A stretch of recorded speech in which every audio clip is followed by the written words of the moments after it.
Sí teníamos Sí, algo que decía señor. pensiones, ¿cierto? Hablamos de las EPS y decíamos que son de las ¿qué? De las deducciones autorizadas por el gobierno, ¿correcto? Y quedamos en las pensiones, ¿no? Entonces escribamos.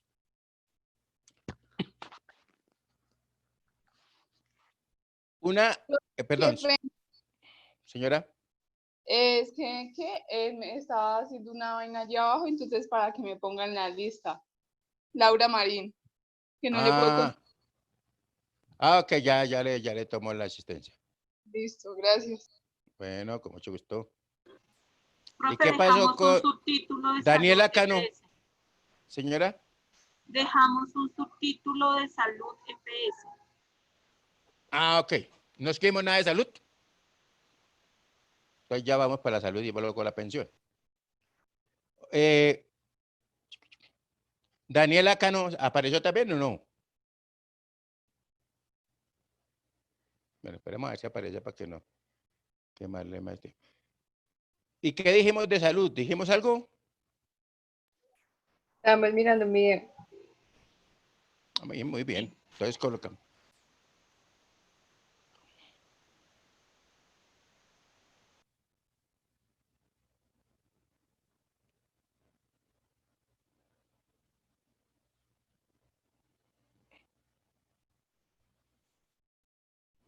¿Y qué quiere decir EPS? ¿Qué dijimos de la EPS? Entidad promotora de salud. Ok. ¿Y no dijimos nada de esas DPS? No, sí dijimos algo. No, aportes para fiscales y dejamos el subtítulo de salud EPS.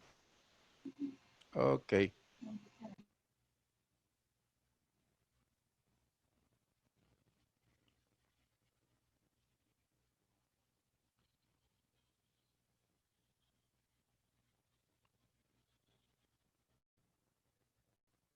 Muy bien, entonces coloquemos ahí. Ya básicamente, nosotros ya hablamos de las deducciones, ¿cierto? Que tenemos, o sea, que tenemos que pagar o que nos hace el empleador. Ahora vamos a trabajar con lo que es la parte del aporte del empleador o del patrono, ¿listo? Que es ahí donde estamos. ¿Estamos de acuerdo? Muy bien. Y hablamos de la salud, EPS, que es la entidad promotora de salud, al igual, ¿no? Muy bien. Entonces decimos que, 2 puntos.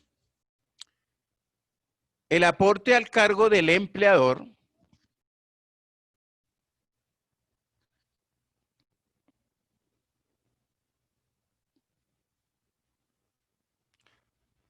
es de un porcentaje de apropiación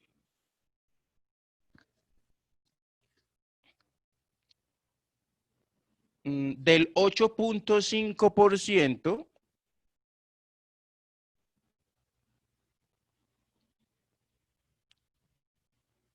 del total de vengado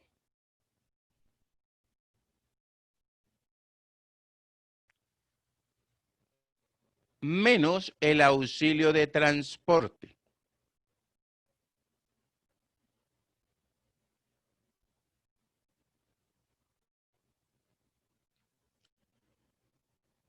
¿Listo? Punto aparte, fondo de pensiones.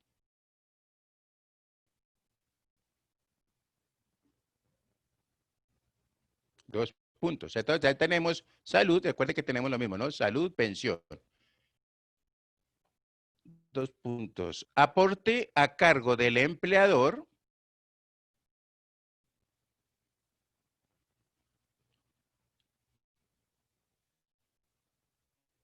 La apropiación es perdón, el porcentaje de apropiación es del 12%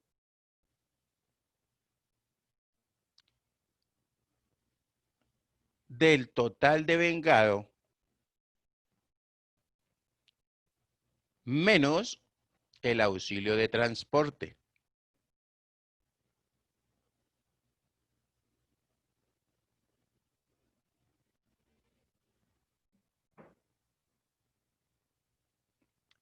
Ahora hablamos de la administradora de riesgos laborales, o sea, tercero, punto aparte, un titulito que diga administradora de riesgos laborales y entre paréntesis ARL.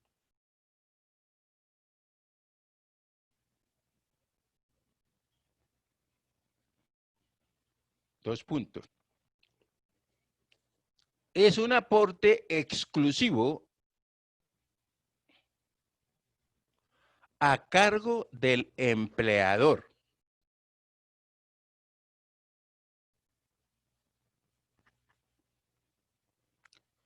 Punto seguido. La base es el total de vengado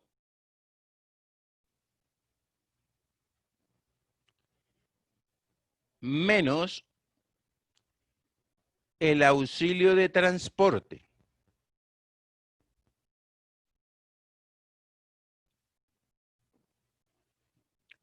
Punto seguido.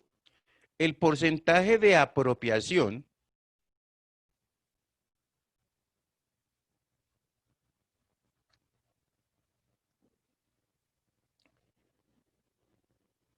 está dado de acuerdo al riesgo, que establezca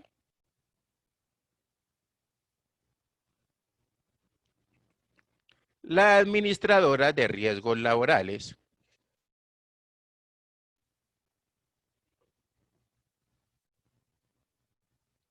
coma, con tarifas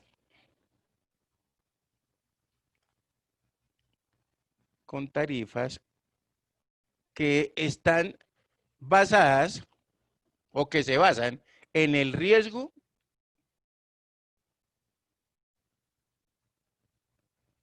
de la labor desempeñada por los empleados.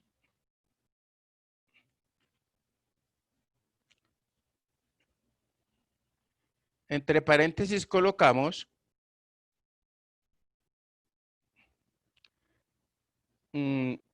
existen tarifas desde el 0,522%.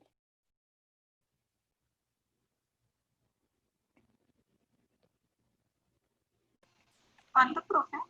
0,522%. ¿Listo? Coma 1.044, coma, etcétera. Depende de qué, del riesgo, ¿cierto? Una pregunta. De acuerdo a esa tabla, ¿será que una empresa puede tener diferentes clasificaciones de riesgos? ¿Ustedes qué opinan? Sí, profe. Sí. Claro, Sí. ¿cierto? Porque no es lo mismo una persona que trabaja en la parte administrativa, ¿cierto? A una persona que trabaja en la parte operativa. De pronto en una empresa metalmecánica, ¿correcto? Digamos, cuando recién surgió digamos, esta cuestión de la ley 100 y de la ley 50, pues fundamentalmente, de pronto uno llegaba y en unas empresas tenían unas tarifas toda general y no tiene sentido, ¿correcto?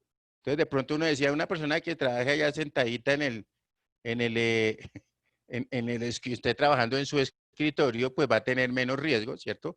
y de pronto se hablaba de una tarifa del 0,522. Pero una persona que esté en la planta de producción, de pronto, dependiendo del riesgo también, podía tener en ese momento tarifas del 6,960, que es alta, ¿correcto? Entonces, pero lo cierto es que todos tenemos que estar afiliados. En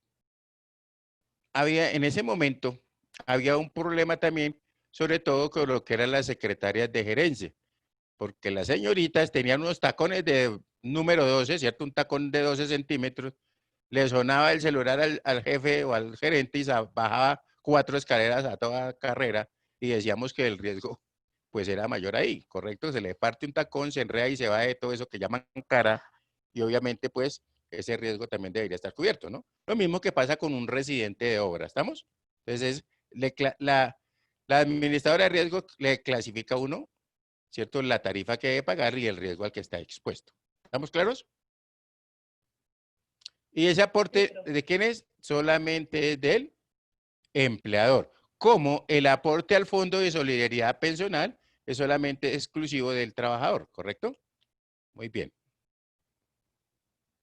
Entonces seguimos, punto aparte, Instituto Colombiano de Bienestar Familiar, ¿cierto? El otro aporte que debe hacer el patrón. Instituto Colombiano de Bienestar Familiar, entre paréntesis coloquemos ICBF,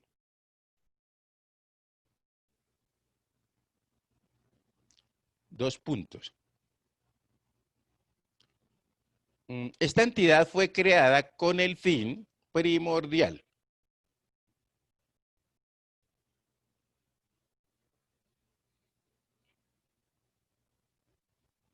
de proteger a la familia colombiana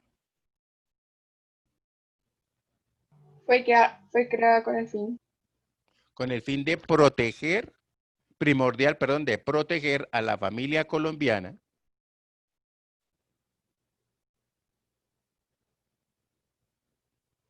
y brindar una protección integral al menor.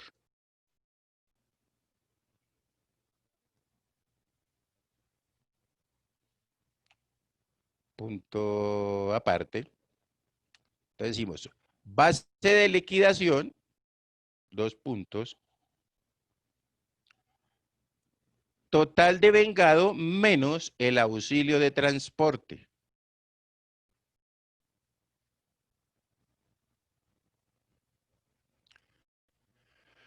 Punto aparte, porcentaje de apropiación 3%.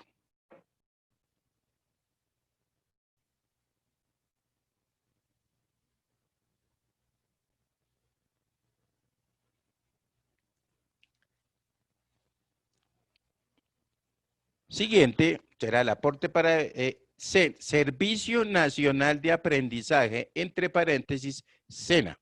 Otro subtítulo, Profe, ¿cierto? una pregunta. Pregúnteme. ¿Eso a quién le descuentan lo del ICBF? ¿A todo el mundo o a ciertas No, no, no, no. personas? Eso no se les cuenta a nadie. Esto que estamos hablando son los aportes exclusivos del empleador. ¿Listo? El empleador es el que lo debe pagar sobre qué? Sobre el total de su nómina, sin incluir el auxilio de transporte, ¿correcto? O sea Lo, que ellos aportan todas las empresas al ICBF. O sea, sin sí, claro. importar. Ah, ok, No, listo.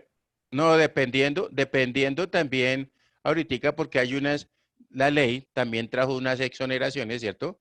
De algunas personas que ganaban más de 10 salarios mínimos mensuales legales vigentes y ese tipo de cosas, ¿cierto? Pero pues no son la mayoría de la empresa, pero digamos que fue cuando se bajó la tasa del impuesto sobre la renta, que bajaron 8 puntos, ¿correcto?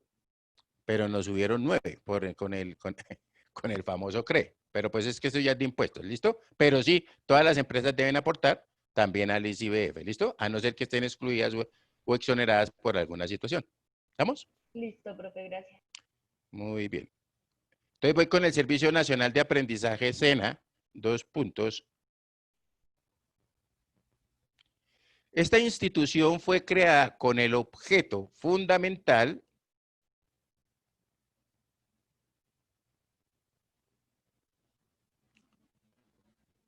de capacitar al trabajador colombiano.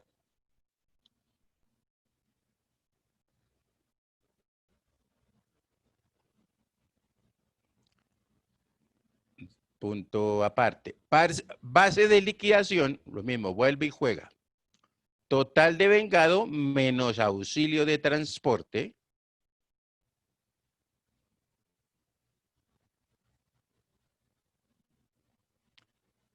Punto aparte. Porcentaje de apropiación, 2%.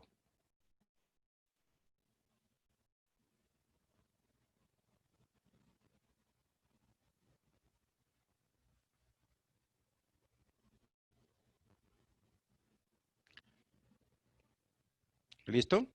Y hablamos ahora entonces de la caja, punto aparte de otro subtítulo que diga caja de compensación familiar.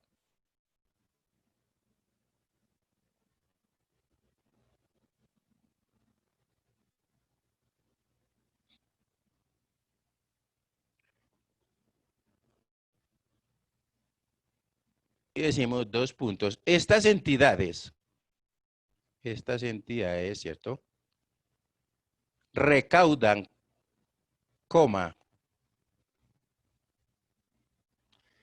distribuyen y pagan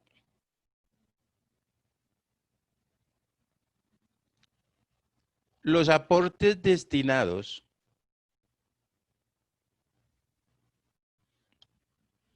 al subsidio familiar en dinero y en especie, coma,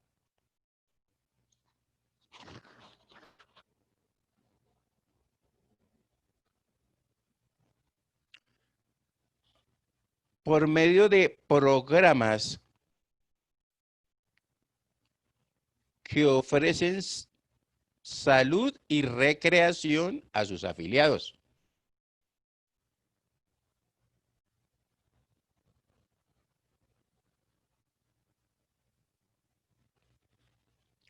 Punto aparte.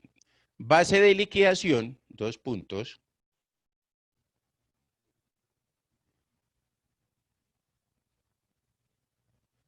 Total de vengado menos auxilio de transporte.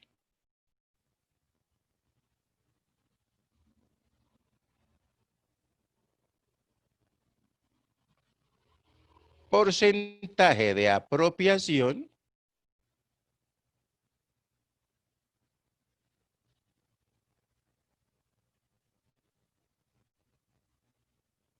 4%.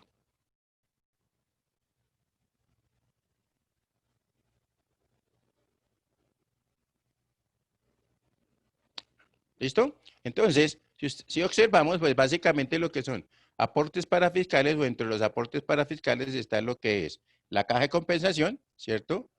El Instituto Colombiano de Bienestar Familiar y el SENA.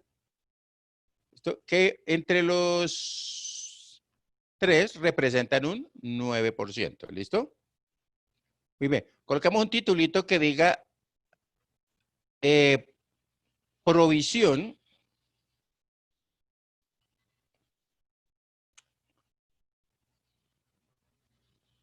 para prestaciones sociales.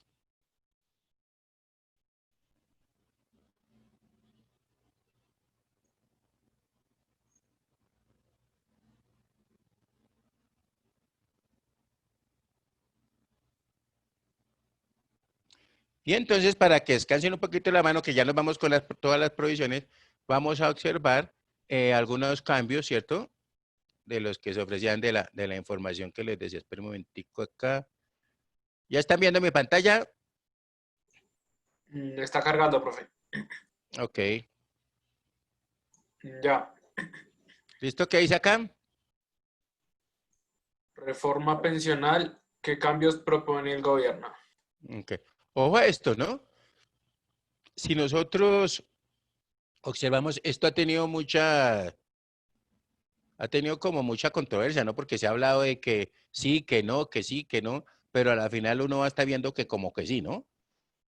¿Correcto? Que hay más de una persona que dice, pero ¿qué? Ya cuando nos vamos a pensionar, entonces llegan y nos cortan o nos alargan la edad y entonces nunca nos vamos a pensionar. Pero pues, como decíamos, son políticas que vamos a escuchar a mi doctora y ahorita volvemos a hablar. ¿Listo?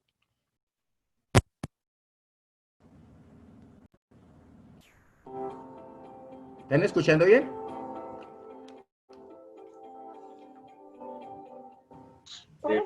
los principales... Sí, ¿Se escucha muy profe. bien? Sí, Sí, profe. señor. Esto.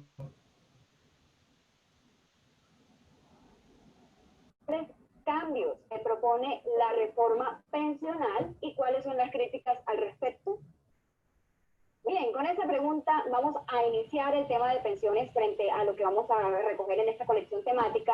Y es muy importante porque a pesar de que no tiene absoluta certeza sobre qué va a pasar con esa reforma pensional o qué se está proponiendo, sí es cierto que los medios de comunicación y algunos gremios han estado alerta con lo que pueda proyectarse por parte del gobierno a fin de que se pueda decidir sancionar una ley que le haga cambios a nuestro sistema pensional. Como bien conocemos, el sistema pensional en Colombia se compone por el régimen de prima media y el régimen que tiene que ver con el ahorro individual, con solidaridad, el régimen público y el régimen privado. Son los dos sistemas que se utilizan hoy para contribuirle al Estado y en lo posible poder permitirnos, ya sea cuando llegue la edad, cubrir la contingencia de la vejez o en caso de accidentes o muertes, tengamos ahí adquirido ya sea la pensión de invalidez o la suscripción pensional o pensión de sobrevivientes para aquellos que sean nuestros beneficiarios. En teoría, eso sería el sistema en estos momentos, pero con las reformas se están haciendo unos comentarios que se han recibido además alrededor de 400 propuestas por diferentes gremios, ya sean empresariales o lo que tiene que ver, por ejemplo, con las asociaciones de fondos privados y que finalmente están buscando que se escuchen y aparte de todo serán modificaciones al actual régimen. De las primeras situaciones que se pudieron presentar en el sistema, con lo que se estaba proyectando con la reforma, era cambiar la edad que hoy se está exigiendo, que es mujeres 57 años, hombres con 62 años, y con ello lograr un aumento alrededor entre 4 y 5 años para cada uno. ¿Okay? Para las mujeres estaban pidiendo que sea de 62 años, para los hombres que sea de 67 años, y en teoría, pues, ese punto, señores, tenemos que aclararles que no va. No se está estudiando por parte del gobierno la posibilidad siquiera de que vaya a aumentarse la edad, ¿ok? Lo que significa que se va a mantener en estos momentos lo que hasta ahora se exige como requisito de edad para hombres o mujeres. De tal manera que lo anterior pudo haber sido una de las propuestas de alguna de las 400 que se pudieron haber recibido, pero que no expresamente significa que se encuentren dentro del proyecto. Es más, debemos advertirles que el proyecto ni siquiera es conocido por partes políticas o en teoría por ciudadanos también para que puedan acceder a él. Tal vez algunos medios de comunicación se han acelerado en decir que sí existe el proyecto o el borrador de esa reforma y que pudieron tener acceso a la información que allí se contenía, pero lo cierto es que también el mismo gobierno nos está diciendo que no es cierto que ya se pueda tener un proyecto definido porque ellos están sobre la marcha en este punto. También es cierto que ese proyecto iba a iniciar ahora en noviembre su debate con el fin de que a partir del 2020 se pudiera tener ya totalmente sancionada esa ley y en vigencia. Pero a raíz de lo que pudo pasar con el hundimiento de la ley de financiamiento, todo esto cambió y se ha decidido que de ahora en adelante este tema de la reforma pensional se suspenda mientras sale adelante la ley de financiamiento y probablemente ya el otro año iniciar con el estudio de esa reforma pensional. Pero bueno, ya entrando entonces en materia un poco más sobre esos aspectos básicos que tenía la reforma pensional y que algunos mencionaron a viva voz, está el aumento del pago del aporte en pensiones. Te explico. Hoy todos aportamos ya sea de manera compartida si somos empleados o como forma individual si somos independientes, un 16% de lo que percibamos hacia el sistema. Los independientes, pues ya ustedes saben que es sobre el 40% del ingreso neto mensual, pero eso no implica que dejen de liquidar el 16%. El punto es que todos liquidamos sobre ese 16% y se está buscando con la reforma que eso se aumente en 4 puntos o a lo que sería a 20%. Situación que pone en riesgo, en teoría, todo lo que podía hacer para los independientes, porque recordemos que la carga es de ellos, no tienen un pago compartido con el contratante, de tal manera que el gobierno debe analizar muy bien cómo podría ser el aumento de esos 4 puntos y va a ser de forma gradual, tal vez el primer año un 1%, el segundo año el 2%, no sé, no sabemos cómo puede ser, no conocemos el proyecto como les estamos mencionando, por lo tanto estamos especulando sobre ese 4% que se añadiría si es que prospera. Pero recordemos, los independientes son los que más llevan del bulto con este tipo de temas con respecto al pago de los aportes al sistema de seguridad social integral. Por lo tanto, ese asunto sobre el 4% debería analizarse con detalle, de tal manera de que no se vean tan afectados en sus finanzas al momento de hacer esa aplicación. Que sí, que nos va a servir para poder estimular el desfalco o el daño que nos encontramos hoy, o el hueco fiscal que tenemos en el sistema para poder seguir pensionando a los que ya vienen. Pero de tal manera que esto solo ha evidenciado una mala administración y por lo tanto solo estamos esperando que el gobierno ponga enfrente unas medidas que puedan obviamente amortizar este problema o amortiguarlo, por decirlo de otro nombre, y así evitarnos el conflicto en el que hoy nos encontramos en que no se están pensionando porque no alcanzan los recursos o porque no se alcanzan los requisitos o porque ya la demanda de trabajadores está muy baja y la de pensionados ha sido demasiado. Otro de los aspectos a tener en cuenta frente a lo que sería la reforma pensional es que sí se está estudiando la posibilidad de eliminar los subsidios altos que puedan tener las megapensiones. Es decir, aquellas personas que puedan estar percibiendo un ingreso de mesada pensional alrededor de los 20 millones o un poco menos, pues diríamos en teoría que a ellos se les va a respetar este derecho. Pero los que ya vienen a adquirir ese nuevo valor de pensiones o lo que sería esa tasa por el valor de la mesada pensional, se está buscando más bien darle una disminución a ese pago para que no se estén viendo afectados los grupos poblacionales que no alcanzan a pensionar. Recordemos que en el régimen de prima media, por ejemplo, todos contribuimos en una misma bolsa a fin de que entre todos podamos llegar algún día a pensionarnos. Sí, tenemos que reunir los requisitos de edad y semanas de pensión, pero eso es lo que hacemos con el sistema del régimen público cuando estamos ingresando en esa bolsa todos esos dineros para que podamos el día de mañana, después de 25 años de haber cotizado, unos 28 años, haber accedido a esa pensión de vejez que tanto necesitamos disfrutar. Mientras que en el régimen de ahorro individual, todos también conocemos que lo que se hace es capitalizar un ahorro, es decir, empezamos en una bolsa individual, ya no es una bolsa común, a ingresar todo lo que estamos percibiendo con el fin de que en cualquier momento nos podamos pensionar.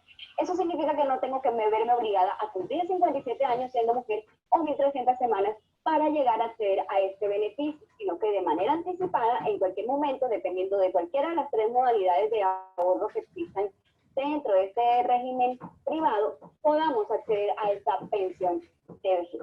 Pero bien, y seguimos en el mismo tema de que todo esto hace parte de la especulación de lo que traería esa reforma pensional, pero no hay que echar en saco roto que es necesario que sí, que esos subsidios que son muy altos puedan ayudar más bien a que se distribuyan en las poblaciones que no alcanzan a pensionarse. Por ejemplo, los que hacen parte de los programas de economía mayor, los que hacen parte de los beneficios económicos y periódicos.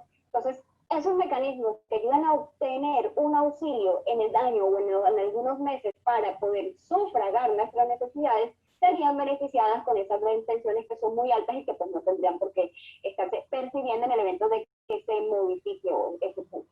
Otro de los aspectos que se tiene en cuenta también en la reforma pensional es la pensión de sobrevivientes. Y falta lo siguiente: cuando la persona se encuentra ya pensionada y que obviamente ya pueden sus sobrevivientes o sus beneficiarios acceder a esa pensión porque él ha fallecido, se ha tenido de presente de que sea en lo posible pues, el pago de un 100% de lo que esa persona percibía. Me explico. La persona se encontraba pensionada y percibía 2 millones de pesos mensuales como mesada pensional. Sobre ese 100%, pues se le cancelaba a la familia del fallecido cuando ya eran sobrevivientes.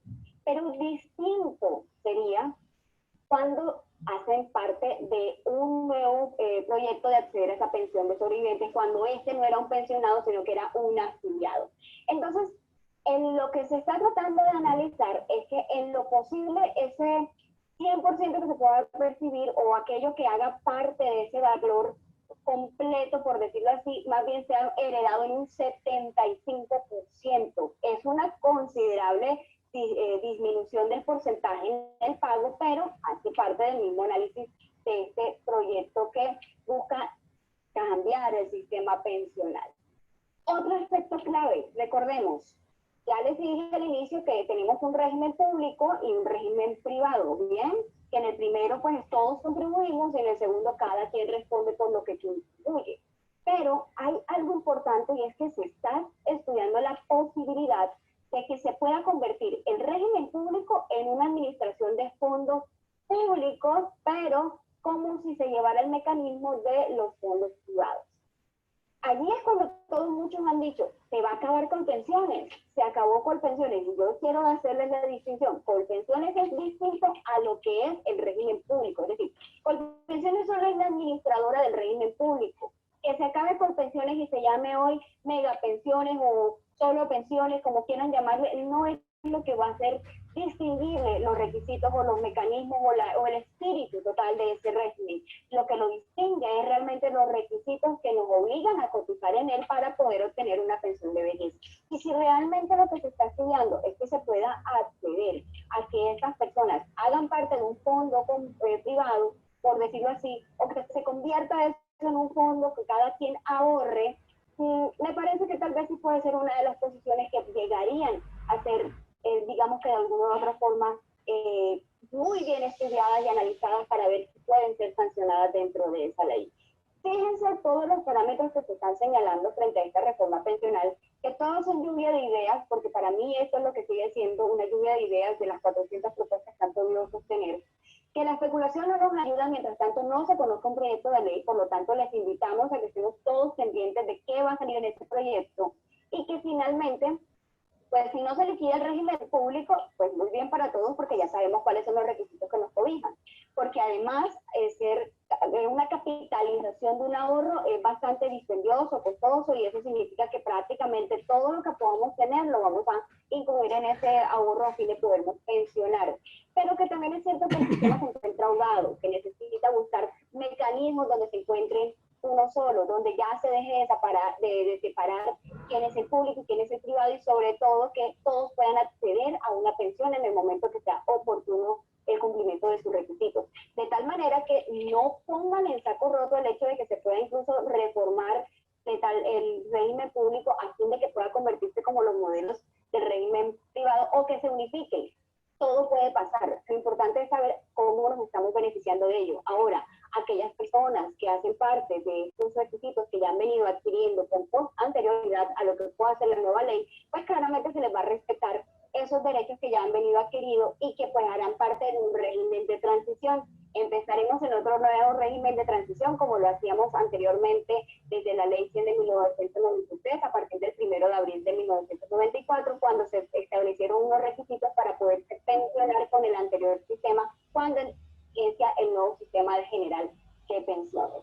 Todo esto y más, señores, podemos quedarnos toda la tarde a hablar de este régimen pensional y de lo que necesita cambiar en sí, de cómo podemos de verdad incluirnos en él, pero lo importante es que hay que estar atentos, hay que estar alertas y nosotros, actualícense, estaremos pendientes de darles la mejor información de lo que corresponda a él.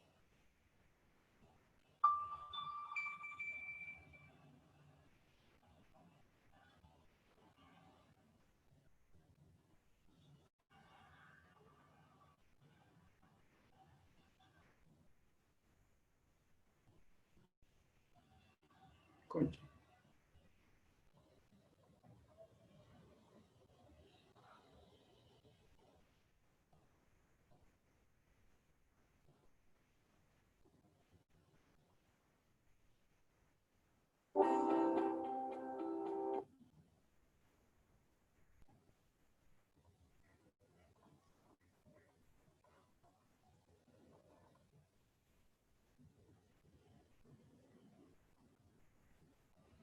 Pues. ¿Están viendo la pantalla con la segunda parte? Sí. Sí, profe. Listo. 5 minutitos y ya. Amén.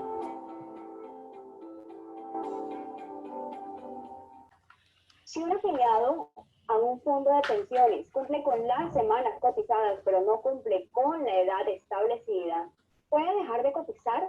¿Cuál sería el efecto si dejara de hacerlo? Qué interesante pregunta, porque es de las más comunes que nosotros encontramos en el camino y que muchas personas por desconocimiento de la ley terminan cometiendo ciertos detalles con errores frente al mecanismo.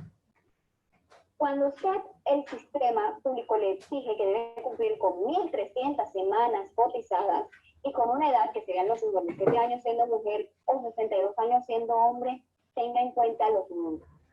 Si ya cumplió con esas semanas, pero no tiene una edad, mire, usted es un privilegiado. Todos van a decir, ¿privilegiado de qué? Si es que me toca seguir cotizando, me toca seguir esperando para poder acceder a mi pensión de vejez. Es un privilegiado porque el tope de las 1.300 semanas es un tope mínimo para poder acceder a la pensión de vejez. Y esa pensión de vejez se le va a otorgar sobre el 65% del ingreso base de liquidación, ¿ok? Lo que significa que usted no percibiría un porcentaje alto de su mesada pensional sobre el tope de las 1.300 semanas. Ese es el primer, digamos que, punto negro que vamos a encontrar si no hacemos lo que es seguir cotizando más semanas. Ahora, entre más tenga ustedes en semanas, por ejemplo, cada 50 semanas va a aumentar un 1.5% de lo que usted está cotizando, por ejemplo. Perdón, sobre ese IBL, perdón, para que usted pueda obtener esa mesada pensional. Me explico. Si ya les expliqué que sobre el tope de las 1.300 semanas usted puede tener el 65%, pues con unas 50 semanas más, de 350, está obteniendo un 1.5% sobre ese 65%. Entonces eso sería más o menos un 66.5% alrededor de lo que sería eso, en sí, o casi un 70% de lo que usted obtendría de su mesada pensional. Entonces fíjese que si usted le faltan 2 años, 3 años, pues usted va a aumentar cada 50 semanas, es decir, cada año son más o menos alrededor de 51, 52 semanas. Y eso le va a permitir subir el porcentaje del IBL que usted va a obtener al momento de pensionar. Ahora, si usted tiene 1.300 semanas, está trabajando como dependiente, tiene 55 años, le faltan 2 años para pensionarse, hace usted diga que no quiere seguir cotizando al sistema porque ya tiene 1.300 semanas, mientras exista una relación legal, contractual o reglamentaria, es decir, como dependiente o como independiente, y usted está perdiendo ingresos, usted está obligado a cotizar. Diferente sería cuando usted ya tiene la edad y las semanas. Cuando cumpla los 2 requisitos, ya usted no tiene por qué verse obligado a seguir cotizando en el sistema, pero sí acceder al beneficio con tal de que pues, se presente la solicitud y obtener esa pensión. Pero de lo contrario, mientras usted no reúna los 2 requisitos, usted no se va a poder desligar de la obligación del pago de esa pensión, porque existe ingresos, capacidad de pago, favor, con lo cual se le demuestra el sistema que usted puede ser de la razón. Así que, por lo tanto, primero, si usted tiene 1.300 semanas, aumente más semanas si puede. Segundo, si usted está en una relación laboral o como independiente, usted debe seguir cotizando. Por lo tanto, si usted no cumple con la edad y con las semanas cotizadas, no podrá solicitar la pensión y así, pues obviamente, tendrá que aguantarse hasta que exijan todos esos beneficios. Ahora, si llegó a los 57 años, pero no tiene las 1.300 semanas, 2 opciones también. La primera, seguir cotizando hasta obtener las 1.300, si está todavía en la capacidad de seguir trabajando, está siendo contratado o tiene ingresos como independiente. O si no, lo hace de manera voluntaria con tal de pues este beneficio. Me explico, hay gente que hace el esfuerzo de cotizar el sistema para poder aumentar sus semanas aunque no esté trabajando, ya sea porque le prestaron, porque hacía rifas o por algo, pero con eso tenía algo y así podía hacer la cotización. Entonces, resulta que esta persona tiene la edad, pero no tiene las semanas, y no está trabajando. En este momento usted tiene 2 opciones. La primera es, como ya le dije, o aumentar esas semanas hasta 1.300, por lo menos para reunir los 2 requisitos, o solicitar una indemnización sustitutiva de la pensión de vejez, que en este caso es lo que corresponde al régimen público. ¿Por qué? Porque ya usted se dio cuenta de que no va a reunir esas 300 semanas que le hacen falta, sería más o menos alrededor de lo que serían unos 6 años, entonces usted dice, no, yo no puedo de verdad seguir cotizando, de que yo quiera de verdad cotizar esos 6 años no me da, así que prefiero solicitar la indemnización. Es su decisión, pero tengan en cuenta de que si usted tiene la posibilidad de poder seguir cotizando, va a ser más beneficioso porque va a obtener su pensión vitalicia.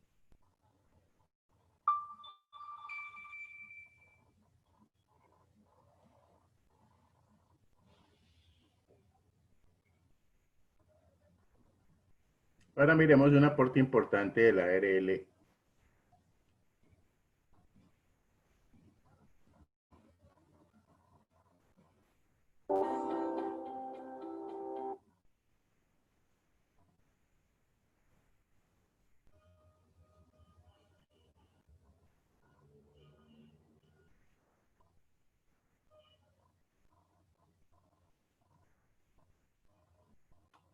¿Están viendo la pantalla?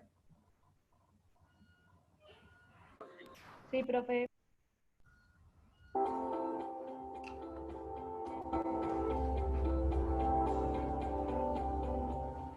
¿Qué obligaciones tiene la ARL frente a la implementación del sistema de gestión de seguridad y salud en el trabajo?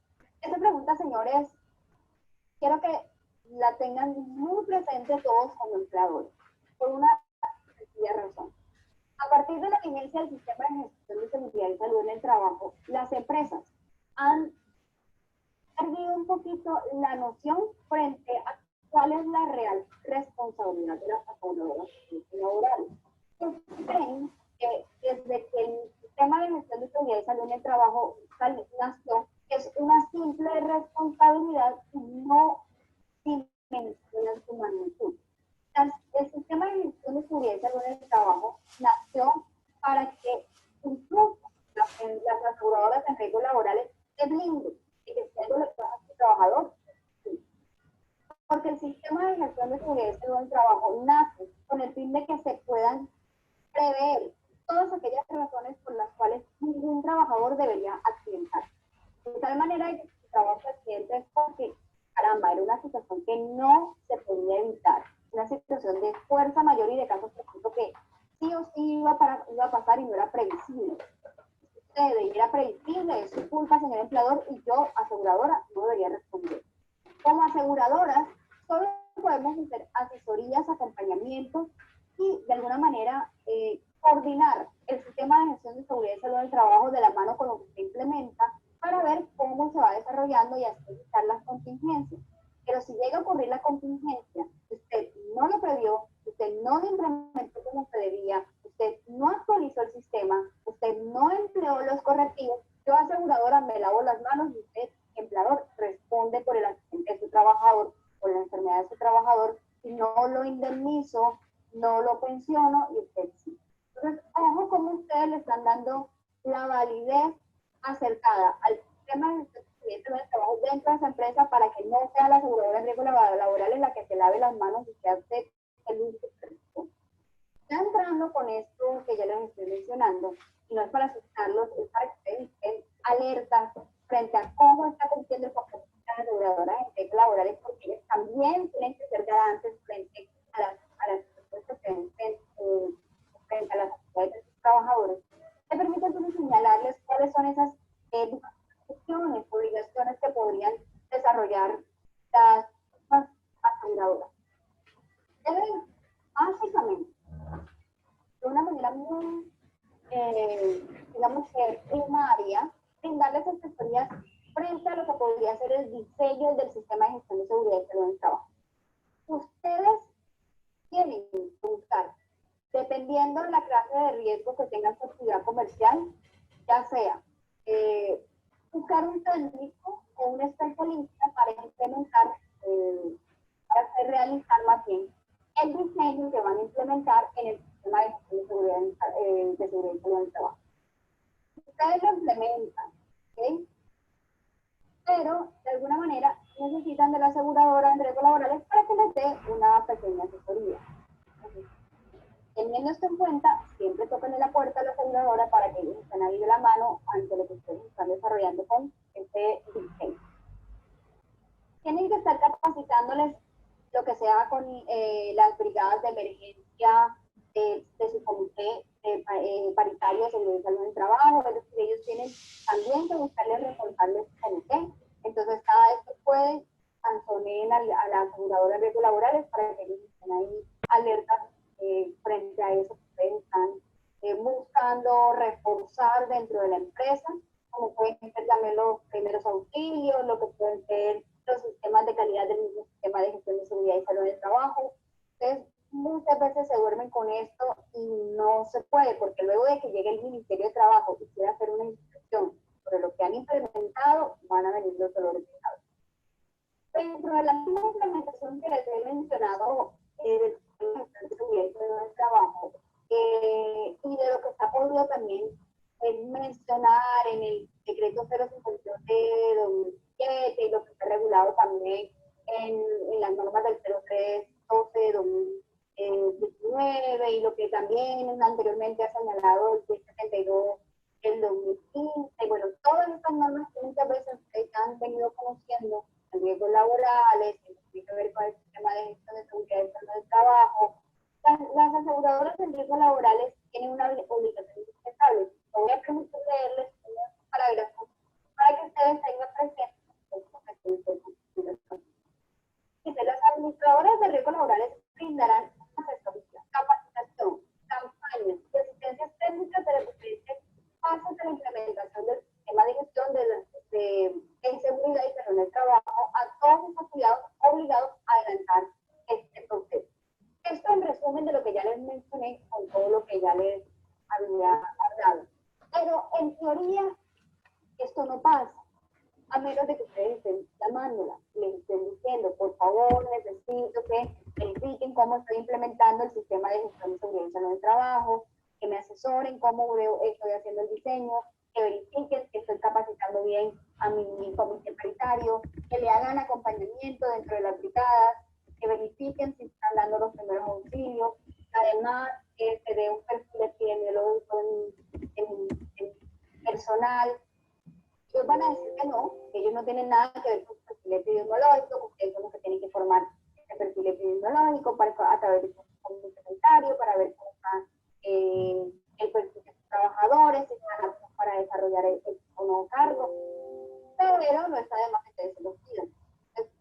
Todo eso, señores, por más de que puedan hacerle seguimiento a su personal de trabajo, por más de que ustedes puedan pedirle colaboración, todo lo que le puedan pedir a la ARL, háganlo porque es indispensable que actúen mancomunadamente con ustedes, señores empleadores, están activos frente a la implementación del sistema en caso de accidentes, caso de enfermedades, sean estas las que terminen lavándose las manos y haciéndose, digamos, de responsabilidad frente a la comunidad.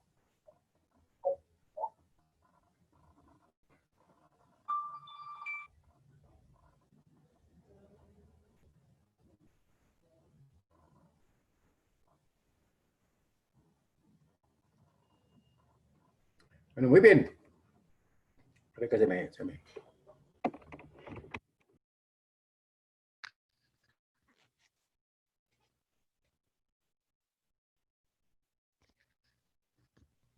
Entonces, importante, ¿cierto? Que el dejar de aportar a qué, a pensión, pues también nos puede tener a nosotros, nos puede traer a nosotros una situación de menos reconocimiento. ¿Estamos claros para que tengan eso presente? Porque todo el mundo dice, ah, no, es que ya coticé los 1.300 semanas, entonces que no voy a cotizar, pero también el porcentaje digamos, de pensión que le pueden dejar a dar a uno, pues va a variar muchísimo, ¿no? ¿Estamos? Si usted se gana 1.000.000 de pesos, yo creo que no hace lo mismo con 500.000 o 750.000 que le den. ¿Listo? ¿Estamos ahí? Muy bien. Y en cuanto a las ARL, pues es importante saber que ellos sí nos pueden dar una posición en el sentido de que, como orientarnos, ¿cierto? Para hacer ese sistema de seguridad social en el trabajo, porque es que a veces uno va a unas empresas, creo que les alcancé a comentar que anteriormente la ARL se llamaba ARP. Entonces, como era ARP, ¿cierto? Administradora de riesgos profesionales, y el señor que tenía un poco de gente trabajando en una metalmecánica en la planta, cortando láminas y ese tipo de cosas, no afilió a ninguno, que porque ellos no eran profesionales. Entonces, digamos, es acomodar como la interpretación de la norma a favor de uno, ¿no? ¿Estamos claros ahí? Sí, señor. Sí, señor profe. Muy bien, entonces miremos ahora lo que son dijimos, provisiones para prestaciones sociales. Ojo que ya tenemos allá, ¿cierto? Provisiones para qué? Básicamente lo que son aportes para fiscales, ¿cierto? Las provisiones para lo que son seguridad social y ahora tenemos los que son las provisiones para prestaciones sociales. ¿Listo? Si nosotros comenzamos a mirar detenidamente pues esos porcentajes que tiene que pagar el empleador, demás, por eso es que muchas veces a uno no lo contratan por, digamos, no le hacen contrato laboral, ¿cierto? Sino un contrato de prestación de servicios. ¿Por qué? Porque muchas veces tienen, digamos, que a uno lo contratan por 1.000.000 de pesos, básicamente el empleador va a tener que, digamos, para él son 1.520.000 más o menos, porque la carga prestacional más o menos está en el 52%. ¿Listo? Yo no estoy justificando a nadie, sino es para que tengamos también idea nosotros, que somos los que somos encargados de qué, pues de velar por, digamos, vigilar los recursos los recursos de las compañías. ¿Listo?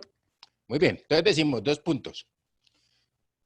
Con el fin de causar los gastos correspondientes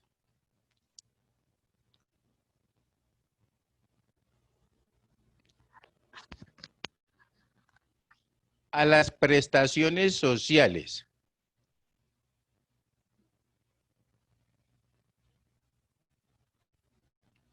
que adeuda a los trabajadores,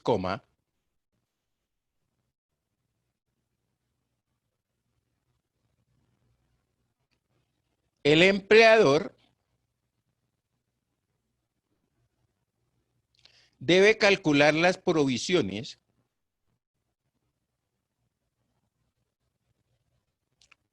sobre la nómina mensual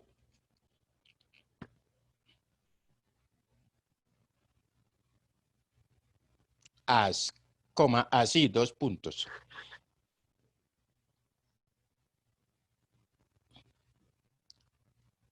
Y hablamos entonces de 2 puntos A, cesantías.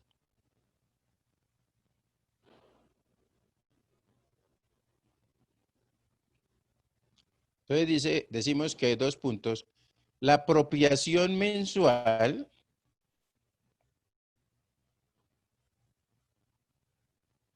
es del 8.33%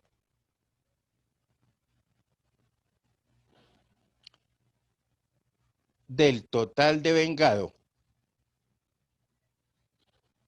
incluido el auxilio de transporte.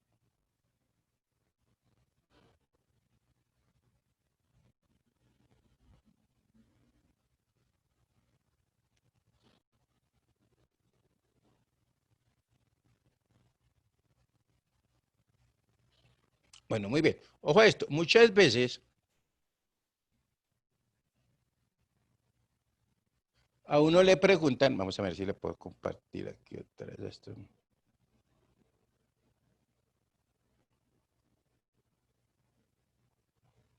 ¿Están viendo mi pantalla?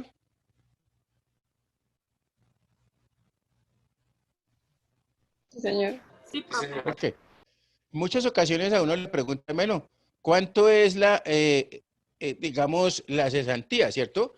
¿A qué cesantía o a qué tengo derecho de cesantía? Pues básicamente hablamos de el 8.33%. A veces no nos acordamos de ese porcentaje. Entonces, si yo miro acá, ¿cierto? Me dice, por cada año tengo derecho a un mes, ¿correcto? Eso va tanto para la cesantía como para la prima. ¿Listo? Hablamos de la prima legal. Muy bien. Ahora, ¿qué es lo que sucede? En esta cesantía dice, bueno, pero un momentico, entonces quiere decir que para cada 12 meses, ¿cierto? Cuando yo digo un año tiene 12 meses, ¿estamos de acuerdo? 12 meses, ¿cierto? Entonces tengo derecho a un mes, ¿sí o no? No he cambiado nada, ¿cierto? Entonces, ¿de dónde sale ese 8.33? Pues simplemente ustedes observan, ¿cierto? Y esto se nos convierte en un ¿qué?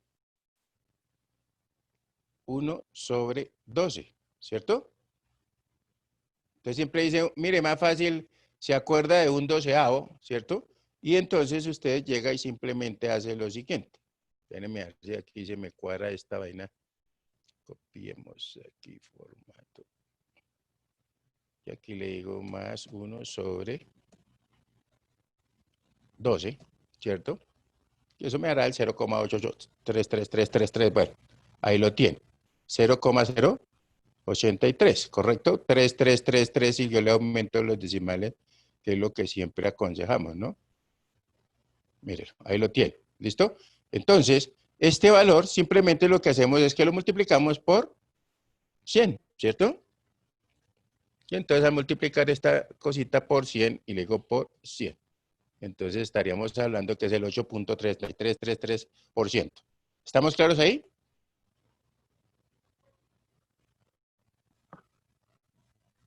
Sí, profe. Muy bien. Entonces, ojo a lo siguiente. Entonces ya dijimos 8.33. Ojo a esto de una vez. La cesantía, perdón, la prima también tiene la misma connotación. ¿Por qué? Lo que pasa es que la prima nosotros nos pagan, bueno, si las cosas no cambian hasta la fecha, ¿cierto? Nos pagan la prima a junio, ¿cierto? Tenemos derecho a una prima a junio, que son 15 días de salario, ¿cierto? Y nos pagan una prima en diciembre, ¿correcto? Que son otros 15 días. Entonces, por eso les digo que la provisión debe trabajar también al 8.33. ¿Listo? Para que tengamos eso claro. Muy bien. Ya ahorita miramos las vacaciones. Las vacaciones. De una vez aquí, si quieren, entonces vamos a poner por acá. Ojo con las vacaciones.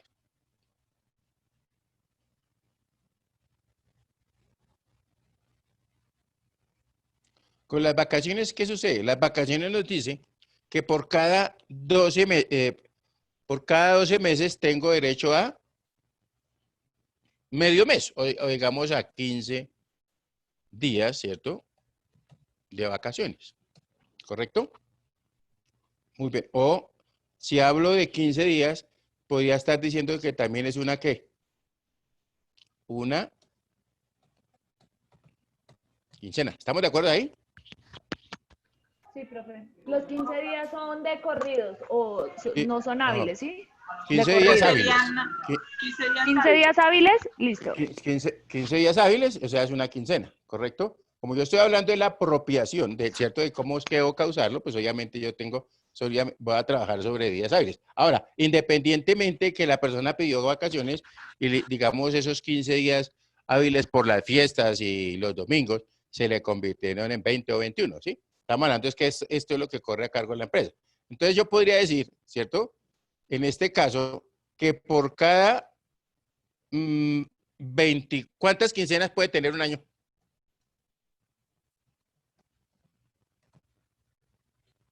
¿12? 24. Quincenas. 24, ¿cierto? Tiene 12 meses, requiere que en cada mes hay dos quincenas, entonces quiero decir que tiene 24 quincenas. O sea, eso también para que se acuerde. Aquí hablamos, en este caso, de un 12avo, ¿cierto? Y aquí, entonces, podemos hablar de un 24avo, mire. Y le da el 4.166666 o el 4.17. ¿Listo? Para cuando hablemos de esa provisión que es la que vamos a trabajar ya. ¿Estamos claros ahí? ¿Listo? Recuerde que más fácil que usted se acuerde de pronto un 24avo o un 12avo. Cesantía y prima, un 12avo. Vacaciones, un 24avo. O si le queda mejor, acuérdese que es el 8.33% y el 4.17%. ¿Estamos? Bueno, démosle a compartir a esta gente para que tomemos nota. Entonces dice así. Cesantía, dijimos ya que era el 8.33% y si quiere colóquele ahí entre paréntesis o un 12avo. Para que, ¿cierto? ¿Sí estamos de acuerdo?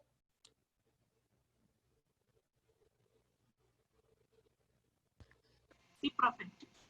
Bien. Vuelvo y repito, eso es como para que usted se acuerde, entonces, o si quiere colóquele un mes por cada año, por cada 12 meses de trabajo. Bueno, como le quede más claro. Perdón. Hablemos de intereses sobre cesantías. Entonces, la siguiente es B, intereses sobre cesantías. 2 puntos. La apropiación mensual es del 1% de las cesantías.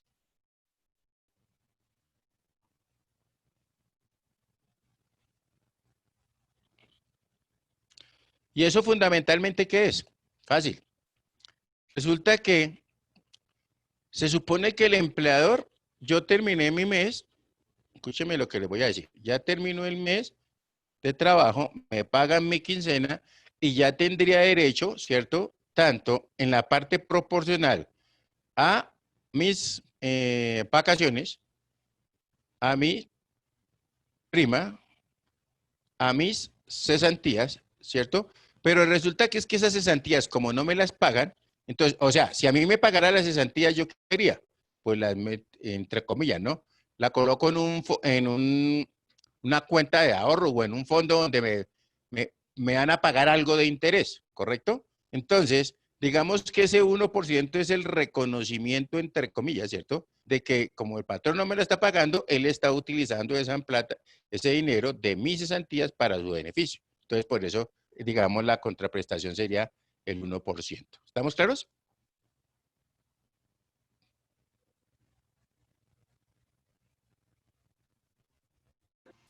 Sí, señor. Ok. Espero que no se me estén enredando, sino que estemos... Muy bien. Ojo a esto. Entonces, seguimos con C' de servicios.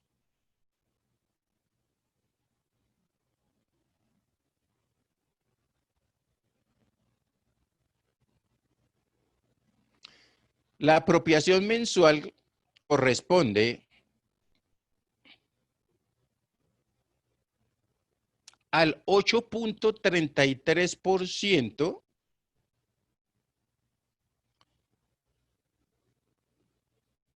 entre paréntesis coloquemos o un doceavo, del total de vengado, sin incluir el auxilio de transporte.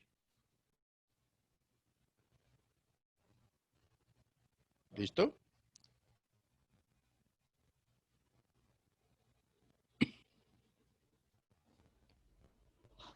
Perdón, incluido el auxilio de transporte, qué pena, el día fue el de vacaciones.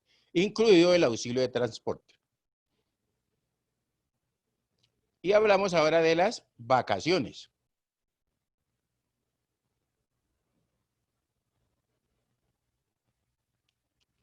Dos puntos. La apropiación mensual es del 4.17%.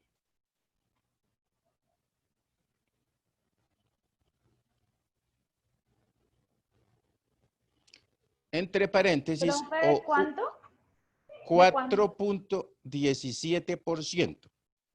Porque eso te da 4.1666666. Entonces, aproximado, dos decimales, 4.17%, ¿correcto? Sí, señor. Ok. Entonces, 4.17%, entre paréntesis, o un 24avo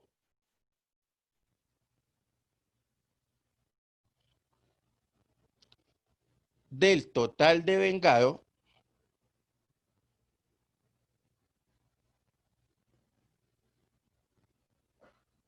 sin incluir el auxilio de transporte.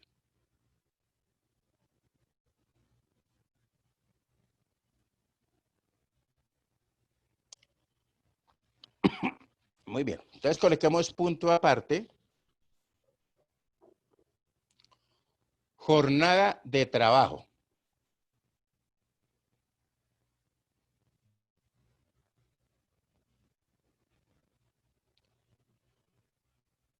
Jornada de trabajo. Entonces colocamos punto aparte. Es el tiempo convenido por el empleador y el trabajador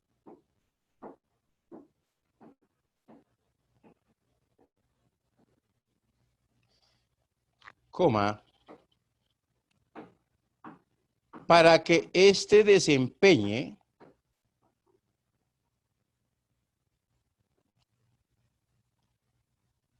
las labores que le han encomendado.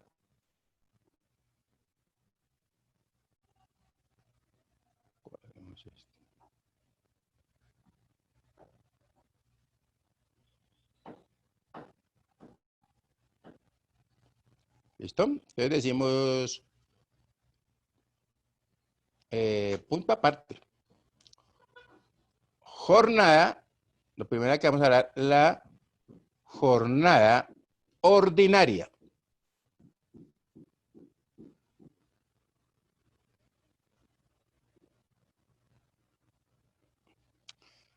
Dos puntos.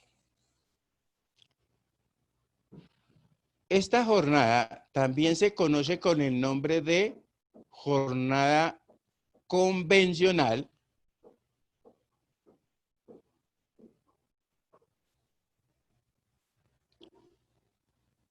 y es la que convienen las partes,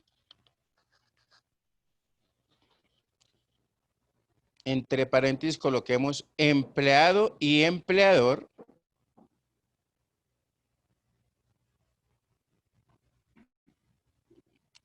cerramos paréntesis, punto seguido. A falta de este convenio, coma,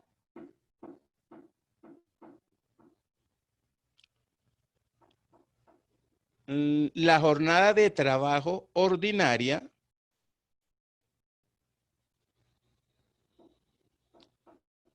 es la máxima legal.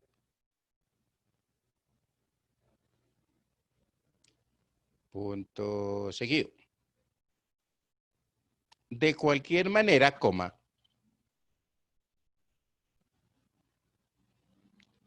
las que convengan las partes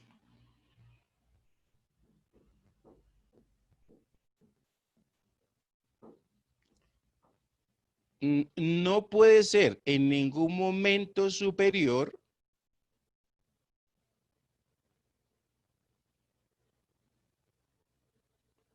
a 48 horas a la semana.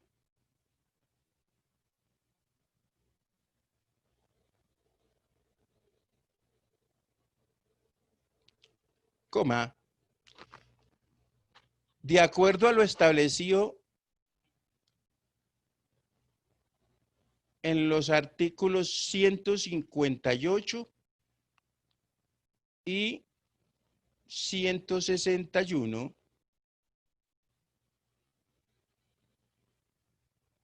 del Código Sustantivo de Trabajo. En los artículos. 158 y 161. Está deteriorando la poesía.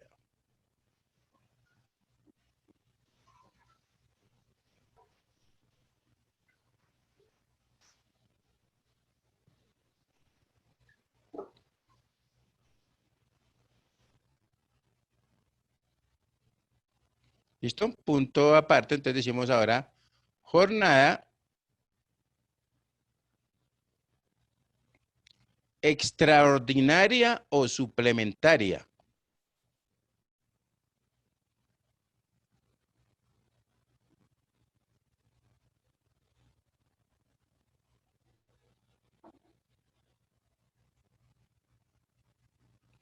Entonces decimos punto aparte. El trabajo extraordinario o suplementario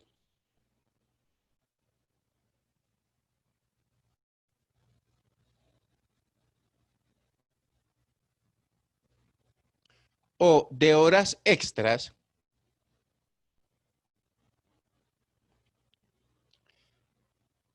es el que excede de la jornada ordinaria.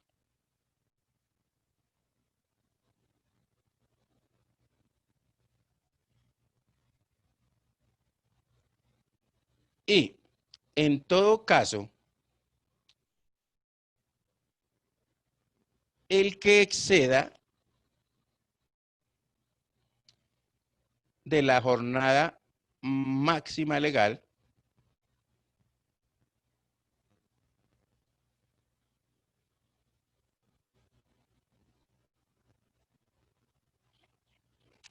punto seguido. Lo que les voy a decir casi nadie lo cumple, pero ahí está la norma, ¿listo? Punto seguido. Las horas extras no pueden ser superiores a 2 horas diarias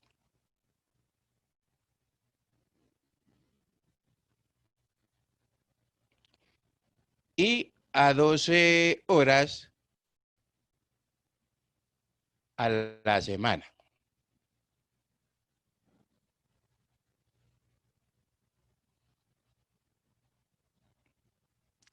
punto aparte.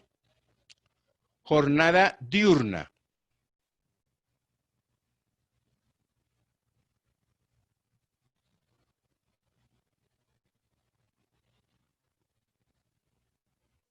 Entonces decimos, 2 puntos. Es la jornada comprendida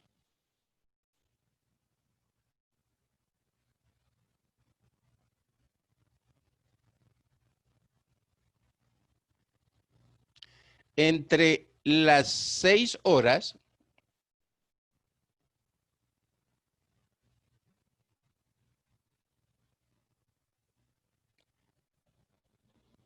y las 21 horas.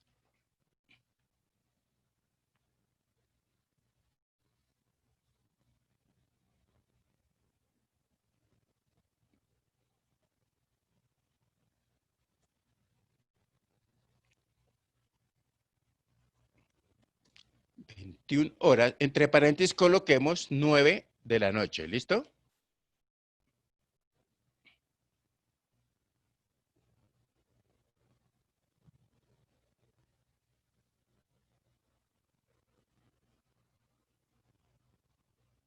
Muy bien. ¿Ustedes se acuerdan que en la conferencia que veíamos del seminario de México, ¿se acuerdan cuál era la jornada diurna que tienen ellos?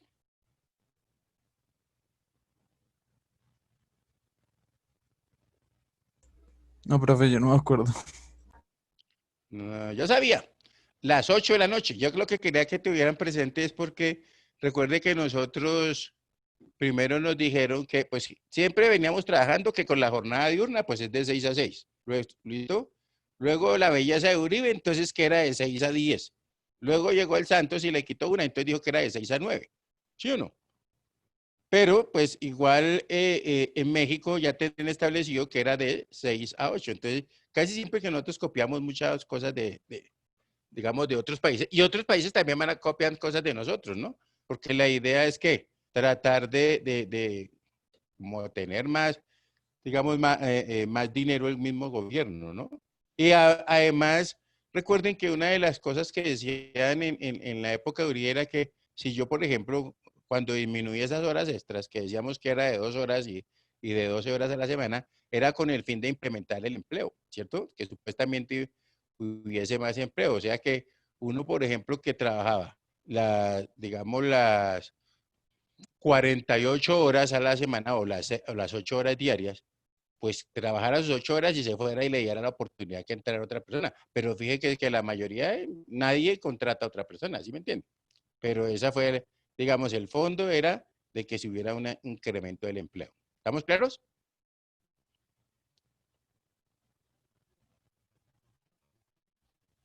Profe, pero digamos en otros países que tienen esas jornadas que son, o sea, como muchos turnos, ejemplo, en Estados Unidos yo pues conozco que mucha gente tiene muchos trabajos, ¿eso también no serviría para el desarrollo de la economía?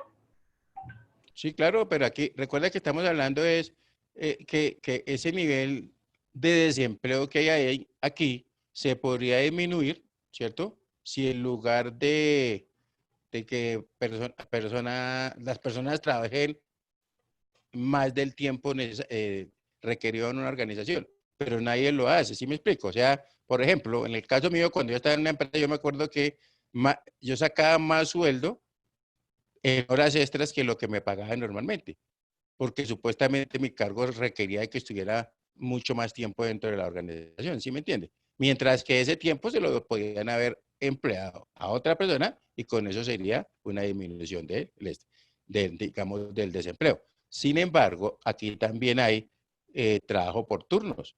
Hay personas que trabajan de 6 a 2 de la tarde, ¿cierto? Otros entran a las 2, salen a las 10 de la noche. Otros entran a las 10 y salen a las 6 de la mañana y así sucesivamente. Si yo tuviera la opción de trabajar en varias empresas, ¿cierto? Podría hacer 2 turnos, por ejemplo. ¿Correcto? Es más, hay personas, en este país también hay personas que salen de un turno y entran a otro.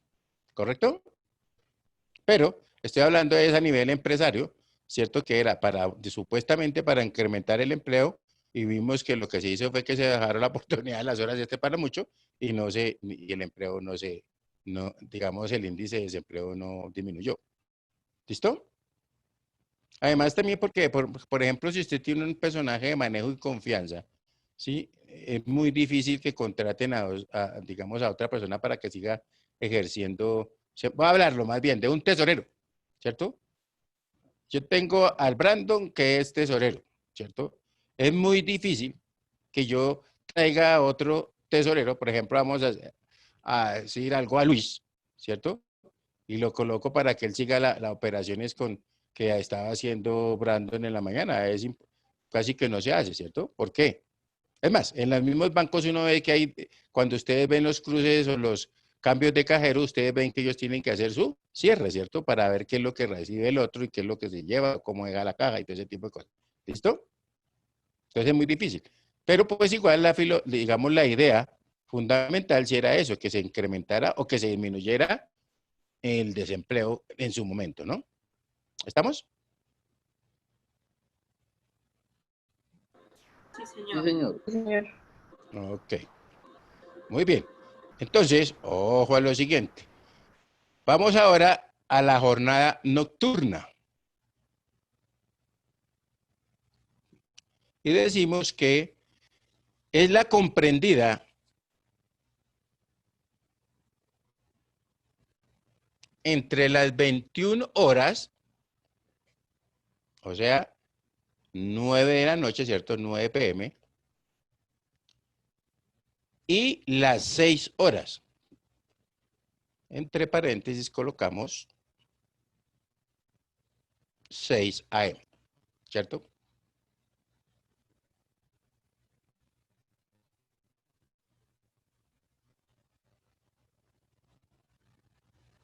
Entonces escribimos punto aparte, recargos.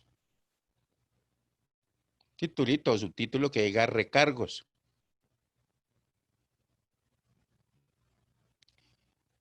Y decimos que los recargos hacen referencia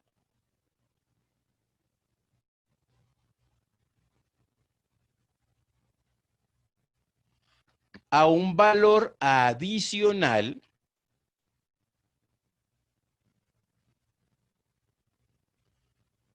que el empleador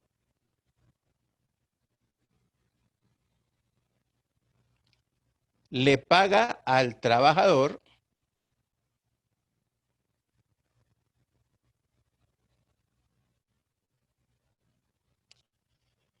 que labore en la jornada nocturna o extraordinaria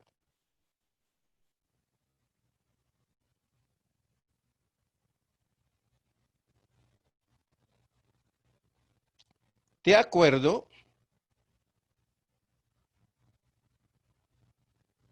a la siguiente tabla. Puedes colocar ahí.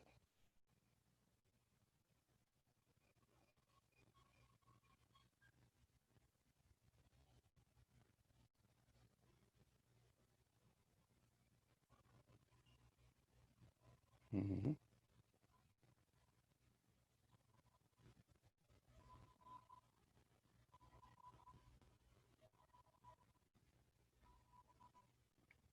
¿Están viendo mi pantalla? Sí, Sí, señor. profe. Ok. Entonces, mire, aquí si quiere para que tomen nota ahí, tenemos la hora, ¿cierto? Descripción de la hora. Entonces tenemos acá una hora extra diurna normal, ¿cierto? Tiene un incremento este será el porcentaje de incremento y este sería el factor por el que hay que multiplicar, ¿listo? Entonces tenemos la hora extra,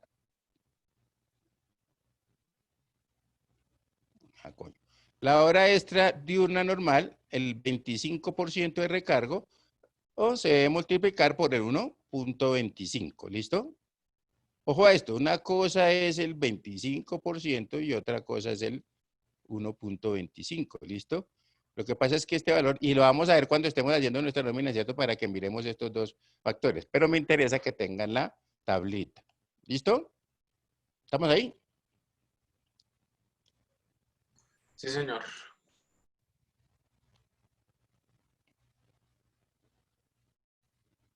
Ven ahí si quieres, pues tómele una foto o alguna cosa y miramos a ver, para poderles decir acá. Entonces, ojo a esto, mire. El valor, yo lo primero que hago es, ¿cierto? También, valor día ordinario. Entonces, ¿qué es eso? El salario básico, lo que yo me gane, ¿cierto? Sobre 30 días, porque a mí este valor, digamos, del día, a mí generalmente me pagan mensualmente, ¿cierto? ¿Estamos ahí? Entonces, si me pagan mensualmente, pues yo voy a decir cuánto es que, si por ejemplo, a mí me pagan, por decir algo, 900.000 pesos, ¿cierto? Entonces, 900.000 pesos quiere decir que digamos, dividido 30, yo me estoy ganando 30.000 pesos diarios. ¿Estamos? ¿Qué debo hacer después para sacar el valor de la hora ordinaria? Fácil. Como ya tengo aquí el valor del día, mírelo acá, valor del día, ¿cierto? Que es este, valor día ordinario, lo divido sobre el número de horas que trabajo en el día. Entonces, que serían 8. ¿Listo? Y eso me da el valor de la hora ordinaria. ¿Correcto? Ahora, si de pronto entonces digo yo puedo tener, ¿será que yo puedo trabajar horas diurnas y horas nocturnas y dominicales? ¿Ustedes qué opinan?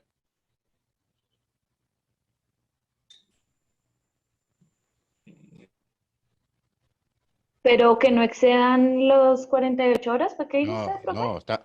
no, sí, claro que sea, porque estamos hablando de horas extras. Ahora que estamos hablando de horas Ah, es extras. que se me entrecortó, le entendí otra cosa. Bueno, no, yo estoy hablando aquí de horas extras, pero yo les digo, claro, en otras palabras, yo no, en una empresa no me pueden decir que yo tengo que trabajar 60 horas, ¿cierto? Que es la jornada mía normal, porque ahí serían, la jornada máxima legal son 48 horas.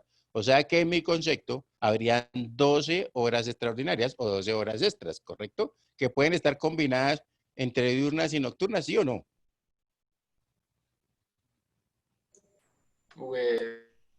No, no se puede, se supone, ¿no?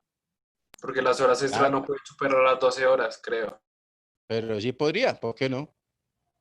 Porque recuerde que usted pudo haber trabajado. Vamos a ver qué trabajó. 3 horas ya sabe que hasta las 9, ¿cierto? Es una jornada normal. Pero si usted entra a trabajar a las 6 de la mañana, por ejemplo, ¿cierto? Digamos que tiene una hora de almuerzo. O sea que su horario iría hasta qué horas? Hasta las 3 de la tarde, ¿o no? Que son 8 horas, ¿correcto? Entonces vamos a hacer un ejemplo ahí con esta cuestión, no sé, 13, pero la idea es que me entiendan esto. ¿Listo? ¿Estamos? Sí, profe. Muy bien. Sí, señor. Ojo a esto. Ojo a esto. Entonces aquí me dice, liquidación trabajo extra, valor de la hora ordinaria, lo multiplicamos por el factor, por este factor, y establecemos cuál es el número de horas, digamos, el número, perdón, y lo multiplicamos por el número de horas extra. Entonces, ojo a esto. Vamos a ver si de pronto nos podemos copiar esto por aquí.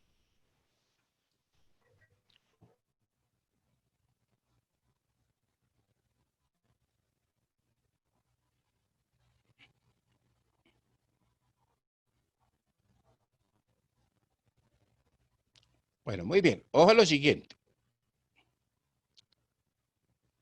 Resulta que no es lo mismo, ¿cierto? No es lo mismo que yo agarre un valor. ¿Cómo le hacemos aquí con este muchacho? ¿Ya tomaron copia del cuadrito? Sí. Sí, señor. Ok, para poder yo salir de ahí. Entonces, digámosle aquí que deje de compartir. Y entonces me vengo para este otro.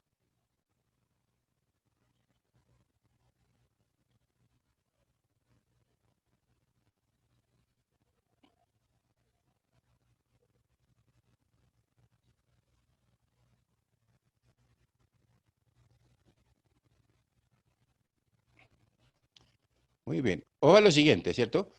Que vamos a asumir, ¿cierto? Que yo trabajé, por ejemplo, que mi sueldo mensual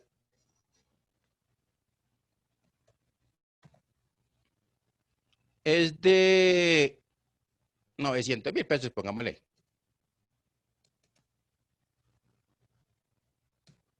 Para que me lo vean más grandecito. Póngale aquí.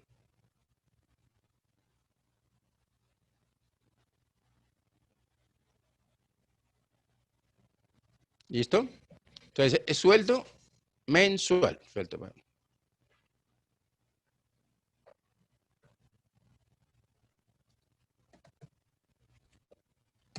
Entonces, yo necesito saber, decíamos, el sueldo diario, ¿cierto? Y el sueldo diario, dijéramos que era igual a ¿qué? A este sueldo mensual, ¿cierto? ¿Sobre qué? Sobre 30 días, ¿sí o no? Entonces aquí cojo y digo, bueno, este señor sobre...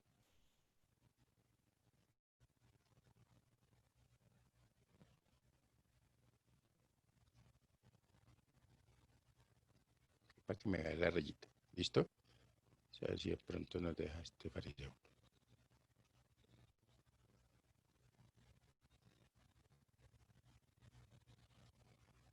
Muy bien. Entonces, ojo a esto. Yo aquí tengo, ¿cierto? Que mi sueldo mensual son 900 y el sueldo mensual, entonces, ¿cuánto será el sueldo diario? Entonces ya dijimos que simplemente le digo que este señor, ¿cierto? Y este sueldo mensual lo tengo acá, que sería más este señor sobre 30, ¿cierto? O sea que me estoy ganando 30,000 pesos diarios. ¿Qué necesito saber? ¿Cuánto es el valor? Como a mí me van a pagar es horas, pues debo determinar el valor hora normal, pongámoslo aquí. Así es rápido, valor hora normal. ¿A qué será igual el valor de la hora normal? Ya nos dijeron también, ¿cierto? Tome el sueldo diario, ¿cierto? O sea, este señor más este, y divídalo entre ¿cuánto? Entre 8, que son las 8 horas que yo trabajo, que es la jornada legal. O sea que me estoy ganando ¿cuánto? 3.000 por hora, ¿no? 3,750 pesos por hora, ¿correcto? Entonces, vamos a decir, entonces me decía, mire, yo tengo una valor, vamos a ponerlo aquí iniciales para que no sé, valor hora extra diurna, ¿listo? ¿A qué es igual el valor de la hora extra diurna? Entonces nos dijeron, puede tomar este valor, ¿cierto? El valor de la hora normal, entonces pongámoslo aquí, valor hora normal, ¿cierto? Más el 25%, ¿se acuerda que para eso ya tiene que estar incrementado en un 25% de qué? Del valor de la hora normal. ¿Listo? Ese es, entonces, ojo a esto. Resulta que si yo digo acá el valor de la hora extra diurna, entonces debería agarrar valor de la hora normal, que es este, ¿cierto? Y le digo más el 25%, por aquí, 25%, ¿de qué? De esta hora normal. ¿Listo? ¿Estamos ahí? Entonces, usted dice, llama aquí este valor y simplemente le dice aquí un paréntesis, ¿cierto? Y le dice C23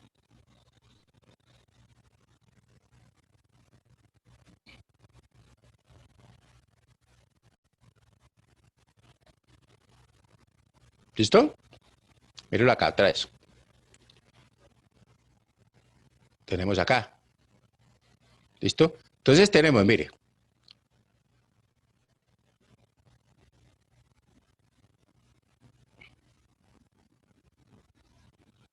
Tenemos acá, mire.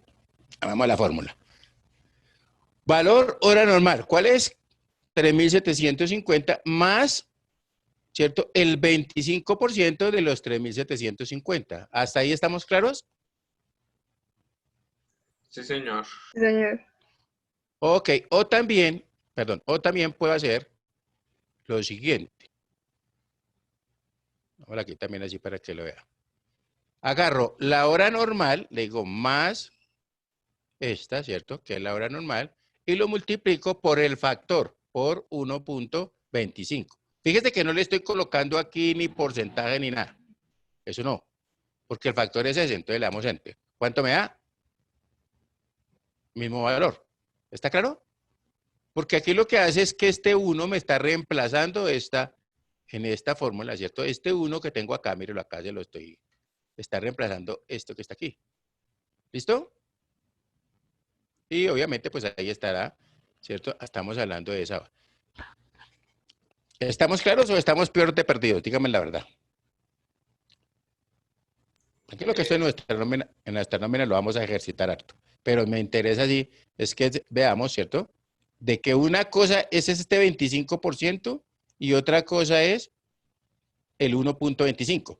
Quiero traerle acá. Ojo, si yo de pronto estoy por allá en la nebulosa y me desconecté, se me cayó el y lo que hice fue que multipliqué esto así, póngale cuidado a lo que pasa.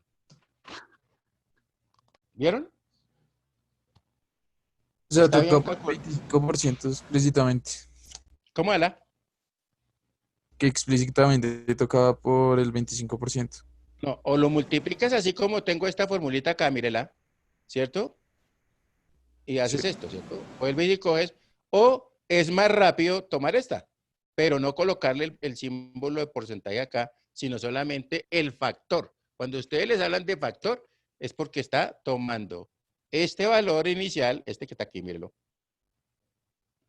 más el porcentaje que corresponda a ese valor, que es el que tenemos acá, ¿sí? Ok, Entonces profe. hay que tener cuidado con eso. Muy bien. Ahora recordemos esta cuestión.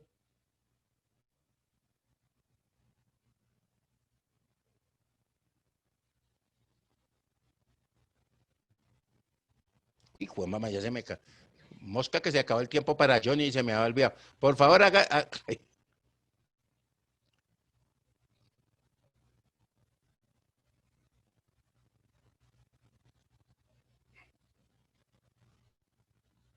Qué pena, hágame el favor y me activan ahí las camaritas para que quede la evidencia de la salida. ¿Cómo vamos ahí? ¿Estamos bien o estamos bien en la olla? Cuente de la verdad. Bien, profe. Yo bien. ¿Sí? ¿Estamos siendo más o menos claros? Si no, de todas maneras, ahí tenemos en nuestra nómina, vamos a trabajar varios ejemplos de eso. Y yo creo que con más de uno. ¿Listo? ¿Estamos?